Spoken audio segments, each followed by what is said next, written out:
is Sami Aloe, who will be talking on that. But first, we take a look at how the highlights.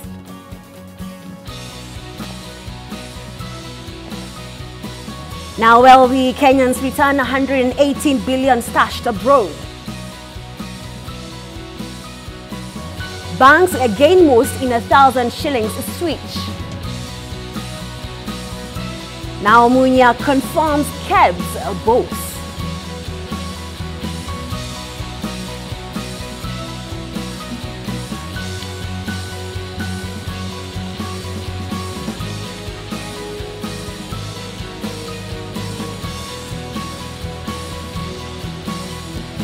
Well, thank you for joining us. And as I had told you earlier on, this is Inside Business, and you can follow us on our social media platform at K24 on Facebook and also on Twitter. And we can have an interactive session during this broadcast. Now we take a look at the top story of the day, where official data shows wealthy Kenyans failed to return 118 billion shillings asset from foreign countries in the final year of a tax pardon. The value was declared for repatriation in the period ended June 2019 after the Treasury extended the amnesty process by a year. The Kenya Revenue Authority received 3,543 amnesty applications in the period, a report submitted to the National Assembly's Committee on Finance and National Planning shows. In extending the time for declaring and returning riches stashed abroad, suspended Treasury Secretary Henry Rotich had cited lack of clarity on whether the cash repatriated home should be subjected to provisions of Proceeds of Crime and Anti-Money Laundering Act. The law requires persons transacting 1 million shillings and more to declare the sources of their wealth to the Financial Reporting Center, the Anti-Money Laundering Agency.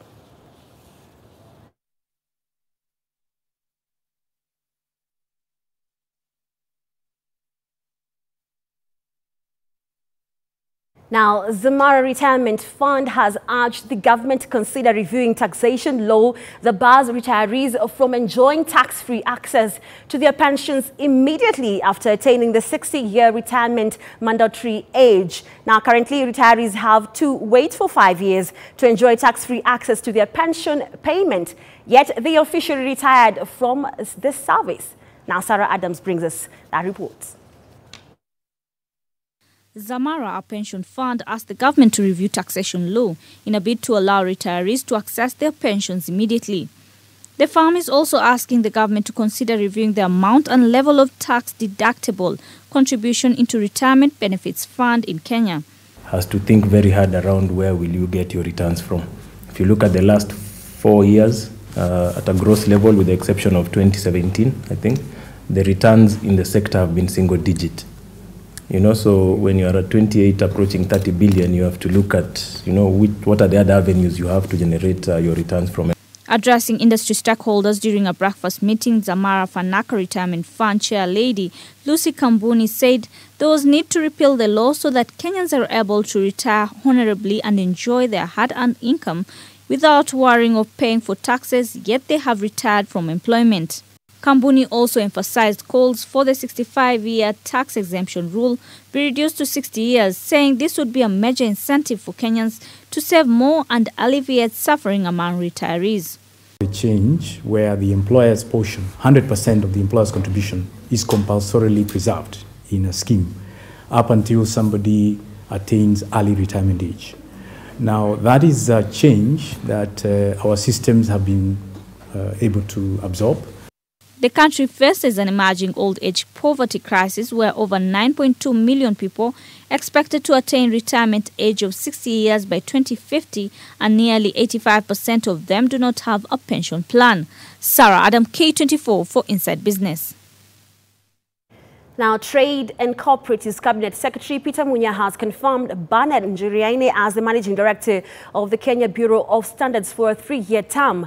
Now, Njuriaine was appointed as KEB's acting Managing Director in May this year after serving less than 6 months as the Managing Director of the Numerical Machining Complex. Currently, the authority and the Trade CS are under scrutiny from the Directorate of Criminal Investigations over the decision to release a 10 billion shillings consignment of edible oils into the Kenyan market. The The consignment was impounded in May last year by several state agencies, including KEBS, Kenya Revenue Authority, DCI, and the Anti-Counterfeit Authority.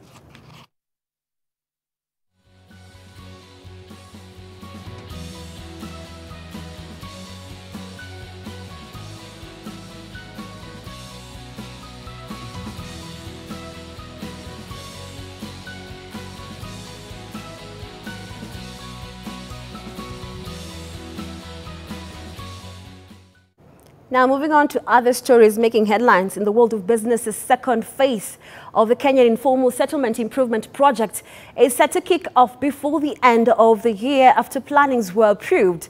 The project will benefit selected informal settlements across the country. Sarah Adams with that report. The second phase of the Kenya Informal Settlement Improvement Project is set to fully take off by the end of the year. This is after successful completion of phase 1 of the project that targeted 15 counties.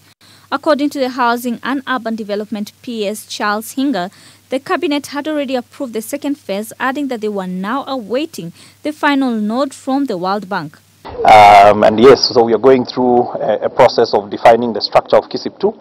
And those where you have seen KISIP 1, it's probably one of the most impactful programs, and we are glad that Cabinet approved that KISIP 2 should proceed. Addressing the press in Naivasha, Njenga said the number of counties to benefit would be made clear once the final framework for implementation is out. As most of you are well aware that we faced a few speed bumps here and there with respect to the housing fund, but we've looked for alternative ways. As I can report that as of today, we have about 255,000 Kenyans that have registered on Boma Yangu. I think about 20,000 of them have started making contribution and saving towards their homes. You've already seen that we have embarked on the first flagship project, which is Park Road, which is nearing completion. And we want to say that this, in the next coming month, we are going to release a lot of the new developments that are coming up. On affordable housing, the PS say they were on course to deliver the promise as outlined in the President's Speak For agenda. Sarah Adam, K24 for Inside Business. Now to Baringo County, where residents of that county can now breathe a sign of relief following the revival of the aloe vera plant factory in the region. The aloe vera plant, which has for a long time been regarded as an irritant shrub, is now turning into a way out of poverty for residents of the arid area. Ben Kirira with that report. Despite fears on revival of the project that collapsed due to lack of raw materials, farmers in the area are now rushing to domesticate aloe plant because of its high economic value. The aloe sap has attracted the interest of the residents with help from the national government and other partners with its growing commercial appeal in the world market.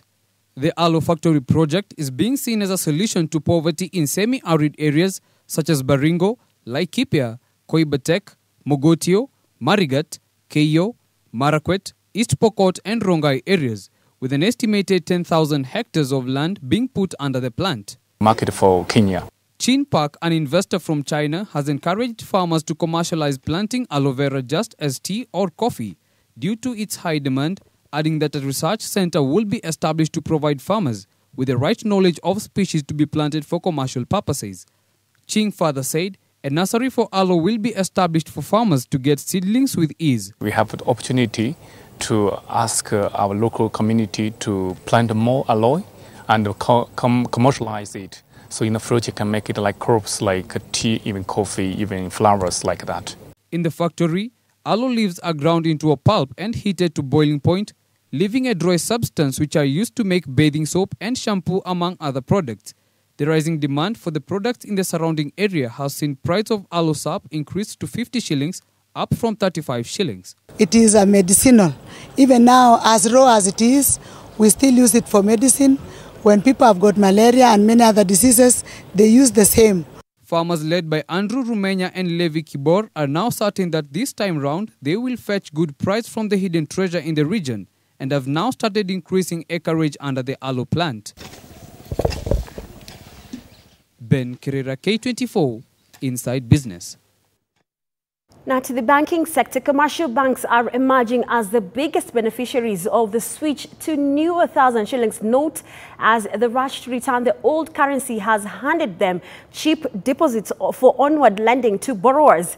The banks, which gained 25 billion shillings in deposits in June alone, the first month of demonetization of the old currency, have maintained their preference for lending to the treasury, starving households and businesses of loans.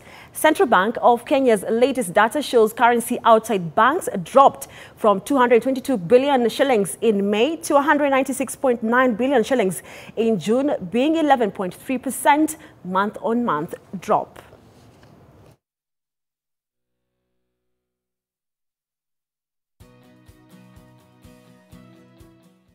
Now, telco service provider Safaricom is set to pay a whopping 75 billion shillings to its shareholders in dividend. The amount will be the highest ever paid by the listed company in Kenya and is 12 billion shillings more than what the telco giant made in profit in the last financial year. Jimmy Mbogo spoke to the company's chief finance officer on what informed such a huge dividend payout. From the normal dividend that we pay, we've decided to reward our shareholders by paying a special dividend. The normal dividend that we'll pay is amounting to 1.25 cents per share, which adds up to roughly 50 billion shillings. Apart from that, we've also decided to reward our shareholders by dipping into the retained reserves that we have and pay a special dividend, which adds up to roughly 25 billion. So this year, hence the total dividend that we'll pay to the shareholders would be 50 plus 25, roughly 75 billion shillings.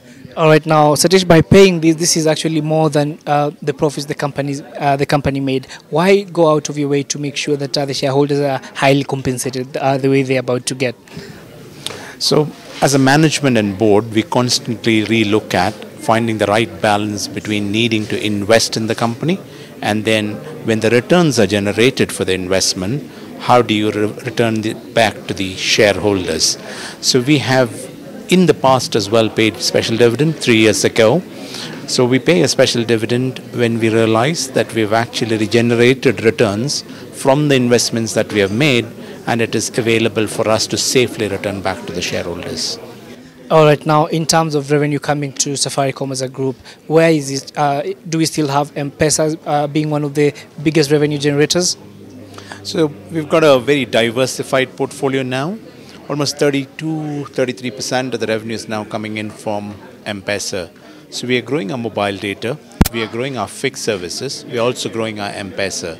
So we're one of those few telcos in the world who have got such a diversified portfolio, and that makes our business far more resilient. So while we are doing constant adjustments to our business to service the Vananchi, we are also able to do it profitably. All right, and my last question is in terms of this partnership that we've seen Safaricom going into, be it with CBA, KCB and other banks. How is this panning out so far? So we as Safaricom are very clear that for us to service the customer effectively and innovatively continuously, you need strong partners, be it in technology, be it in products, be it in services. So we always look out for those partners who have got similar philosophies as what we have and can partner by bringing their capabilities along with our capabilities to service the customer better. Indeed, thank you very much, Satish. Well, we now look at how the economy has been performing. As I had earlier on told you, our studio discussion for today is all about looking at the economy performance and also how the NSE is performing. And we look at how the economic slump has been in the first half of the year. And we saw the NSE fall by 82% on sluggish trade in the first half of 2019. Also, trading at the NSE plunged by 82% from 133 million as of June 2018 to 24 million in the first half of this year. This is what has been happening at the NSE in the first half of the year. Also, the companies have not been performing very well, and you saw the bond turnover was 78 billion shillings compared to 108 billion shillings reported in 2018. Now, share price also at the NSE also dropped to 17. That is also 17 companies rather, and listed on the NSE fall had fallen by 5 shillings per unit, and also 5 of the stocks that are trading below 1 shillings. This has all been happening in the first half of the year, that is between January and June. And this has pushed the NSE 20 share index to a 10-year low. Also, now we look at how the costs of living has been. We saw the inflation drop actually to 5%. That is in August, from 6.27% in July. There KNBS links the drop to a decrease in food and petrol prices. And also in August, we also saw food and non-alcoholic drinks index decreased by 1.89%. Now, to also the cost of living, the decline was mainly also attributed to favorable weather conditions.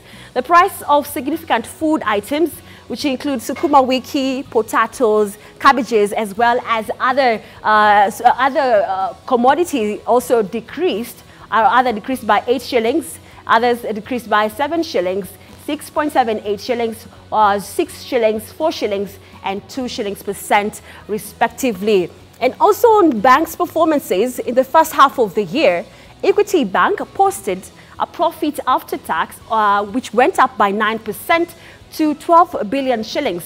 KCB profit also went up by 5% to 12.7 billion shillings.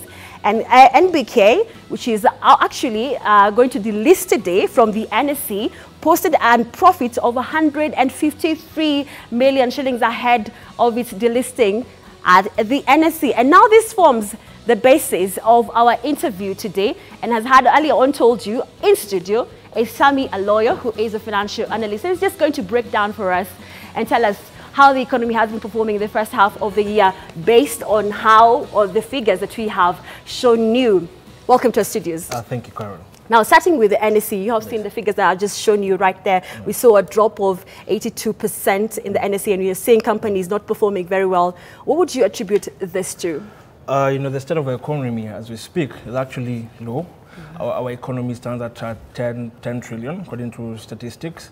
So most companies actually are lagging behind to catch up with the investment structures. For example, like banks, you see at the moment banks are struggling, though they are reporting profits, but the profits are actually declining from previous since 2016. So companies in this economy environment, they are finding it difficult to trade and actually make profit. So companies will actually go for example, when a company makes a loss, they'll want to come up with strategies to reduce the loss. And you see, one of the things companies are doing at the moment is going for payroll. You can see most companies actually delisting employees from their payroll structure. And also the cost of manufacturing has gone up. When you look at what the government has done right now, the interest cap has brought along with most difficulties. When you look at 2016, companies are operating very well because they could borrow easily. Right now, what the interest cap has done to the economy, it actually is a good move for the government. But for the ordinary companies and individuals, actually becoming hard. So what does the government need to do to increase the value of the operational statistics around its own people? Okay. So the cap actually has made the government borrow cheaply. Individuals are struggling. The banks have non-performing loans, and actually the inflation has made the purchasing power of individuals actually go very low. For example, 100 shillings in 2016 or 209 could actually buy you something worth 100. That thing right now is 50 shillings. So the purchasing power parity of an individual has actually gone very, very low. Okay, and we'll come back to the capping of interest rate, but could this be the performance of at the NSE, especially for what you have indicated that companies are not doing very well? Yes. Could this be an indicator or a telltale sign that the current economic state is actually not doing well? Actually, yes, that is a very strong indication because shares actually trade on demand. That means not many people want to buy shares. Most people want to go in for instruments actually that actually will hold value or increase their interest. So people are shying away from trading with shares, which means companies actually are performing very low, because when you look at the performance of companies, no one will want to trade on shares actually bring them losses. So these are very high indication to the government that actually our economy needs to have a positive stimulus so that it could increase. But what the government is doing at the moment, you could see the Big Four agenda. When you see the government is now concentrating in doing making agricultural sector very usable, constructing roads, though they're still borrowing, but they're borrowing for infrastructure. So I believe, according to my own analysis, my own opinion, the stalemate and the current structure will remain for as long as these other things actually become stable. Okay, and we've also been seeing the layoff of workers where almost 1,000 workers are set to lose their jobs. Yes. And we've seen several companies also who are listed indicate or give signs that by the end of the year, more workers will lose their jobs. Right? Definitely, more workers will lose their jobs because you see, companies go for profit making. And these shareholders want directors actually to focus on profit making. So when a company is making losses, what is the first place the directors will actually look their eyes is the payroll? Because in a company, payrolls actually is 40 to 65%. Actually, it's the largest expense in many companies. So for a company to profit make, they'll go fast with the payroll. They'll want to reduce their wage bill. As they reduce their wage bill, that means more profit to the company. So yes, the economy is bad, and most people are going to actually lose jobs by the end of the year. Actually, the trend is worrying. And when you look at big companies, already are saying we're going to lay off. Some have already laid off. Others are actually strategizing to do the same. Okay. Yeah. So in your opinion, what are we likely to see in the second half of the year? Of course, we have been looking at the first half of the year. So what can we look forward to? One, you can look forward to change of strategies in companies. One is laying off. Two is going for low-cost production, especially those in the manufacturing sector. We're going to see more layoff of workers, of jobs. Actually, people are going to lose jobs in the next coming operation 6 months. And actually, depending on how the government, actually the interest cap has been given 12 months for a review. I believe it's still a heavy task for the banks, especially now we have a lot of non-performing loans. It is hard to borrow, so it's going to be a difficult season. Okay. Yes. Talking about banks being given that 12 months, we've seen the Kenya Bank Association go ahead and give a memorandum to the committee and talking about capping or repealing the interest rate law. Is this something that we should all look forward to, or is it are we going to go back to what was happening in the economy in 2016? I believe it is the interest of the government to relook that interest cap, because the truth is it has brought a lot of negative impacts, especially in the economy. Because now banks, they were profit making before. Right now they're actually having half-year profit results, but that profit is not significant to what they used to have before. Right now you have a lot of non-performing loans. Actually what they could borrow, the only person they could give loans to is the government. But you see, the government actually can get loan easily because the banks can give the bank, because there's high security in lending the government. But you see, the common mwananchi and the common SMEs have a high hurdle to make so that they could be given a loan. Right now banks have introduced high commissions. There are high commissions before they could. There's a lot of process that are actually involved in it. So even if we go ahead and say we repeal this law, do you think the banks are able to self-regulate? Definitely the bank are not able to self-regulate. Of course, they're going to take advantage of it, but I believe it will be in the best interest of the company, of the government, so that if they could increase the interest cap to a favorable rate, which I think the Bank Association is calling for, I think it would be a good thing for the country. Okay. Yes. Now going back to the shilling as we come to a close, how is the shilling performing? We've been seeing it's being under pressure for the last couple of weeks. Do we see it stabilizing? Not really. I don't think it will stabilize anytime soon until we have these fiscal policies actually being put by the government. Until we have right now we have a stable environment for business. But one thing we are lacking is people from outside don't want to come and invest here, because one, our interest is low. People from outside will want to come where interest is high so they can make profit. But as the government is doing, they are doing roads, agriculture. Once this stabilizes, I think then we can say we might start making profit. Thank you so much, Samuel Aloe, for coming to our studios. Thank you so much. And talking about the shilling now, the shilling has been under pressure for the last, let's say, couple of weeks. And it has been trading between 100 and 3. And we'll be looking at that later on. But first, let's take a look at how companies have been performing at the NSE. And we saw Samia Africa actually is a top gainer, actually, which went up by 3 shillings and 88 cents. That is a price change of 8 and 68%. East African Cable, that is, was trading per share at 3 shillings and 18 cents. Is a percentage change of 5%, and also NBK, which is the National Bank of Kenya, where had 4 shillings and 12 cents, which is a percentage change of 4 and 57. Now we take a look at the top losers, where the NMG, that is the Nation Media Group, actually was the top loser this morning, where they're trading, or the market share price was at 38.05, which lost was at -4 and 4%. Mumia Sugar was at 29 shillings, or rather 29 cents, and percentage change was at -3%.